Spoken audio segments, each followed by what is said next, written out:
Hello everyone. Today I'll be discussing the main macronutrients found in food while consuming it and the three main energy systems in the human body and in the process of the carbohydrates and all that. First, let me get right into the macronutrients found in food, what we're eating and stuff. Um, so the human body energy forms three main macronutrients found in food. We got carbohydrates, we got um, fats, and proteins. Each of these can serve as a fuel source and they can provide different amounts of energy and specific energy as well. The primary fuel source in the body is carbohydrates, stored as glycogen in liver and muscles. Um, Next, we got fats, known as lipids, is stored as um, adipose tissue. This is a major energy source during rest, and you could say, like, you could say to like low to moderate activity. Um, this is energy dense but slower to access than carbs. So with fats, is like whenever you don't have energy, it breaks down the fats and uses it as energy whenever the body needs it. And then we got proteins. Proteins is like the primary um, form of amino acids. This is just a primary fact for energy used for building tissues. Whenever it's like so whenever bodybuilders or like just people in general who are trying to bulk up and just get lean with their body, protein and keratin is all they're taking in. Lots of proteins. And then there's plenty of proteins found in food too as well. Um, yeah, so the body uses this as a last resort when carbs and fats are not available.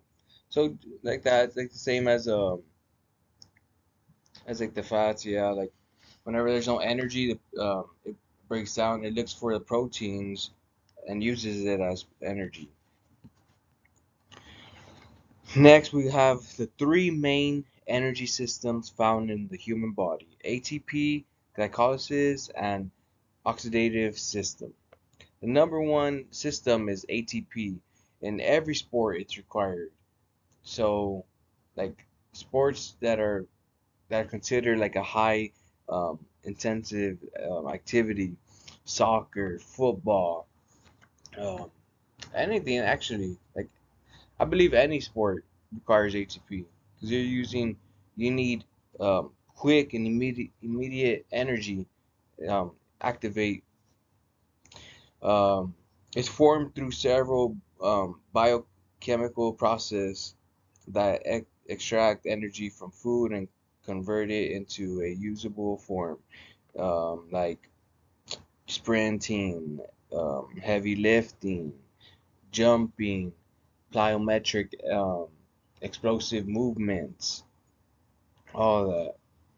Glycolysis is another energy system in our body. It's the body it's the body's way of quickly producing ATP from glucose or glycogen without oxygen. This system is crucial for short-term, high-intensity, lasting about like 30 seconds to like 3, 4 minutes. Like like sprinting, um, boxing.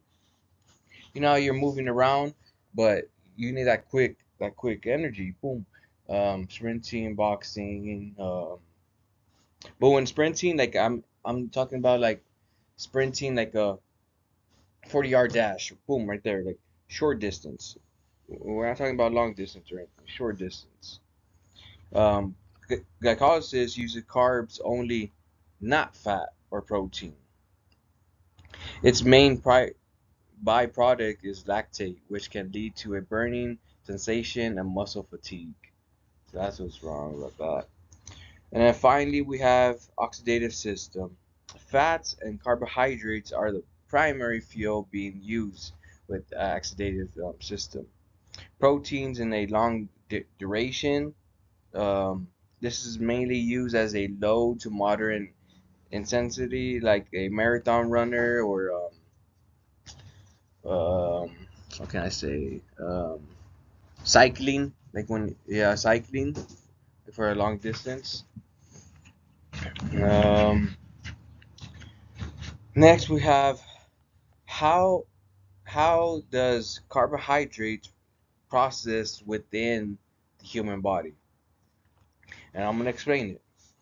Carbohydrates fuel the brain and in high intensity exercises by providing available um, glucose you have in the body for energy. For the brain, glucose is essential for cognitive functions like memory, um, reaction and attention, signal transmissions.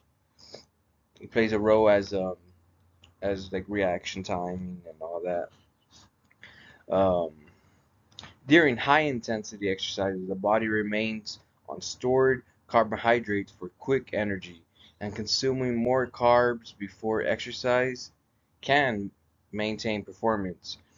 And they also say too before a competition or an event or whatever you have in a performance, um, people want to try to individuals try to like consume a quick carb that is high in carb like a um got not no like nutrients bar and all this stuff that they try to consume before. Um, the two pathways of carbohydrate processing is glycolysis. It's an anaerobic pathway that requires little to no oxygen when short bursts of high intensity activity or low oxygen availability quickly generate ATP without using oxygen. And the second one is oxidative pathway. Now this requires oxygen. Oxidative pathways are metabolic processes that uses oxygen to generate energy or produce other compounds. Mm, Um, I hope y'all learned something. And I'll see y'all. Thank y'all for listening.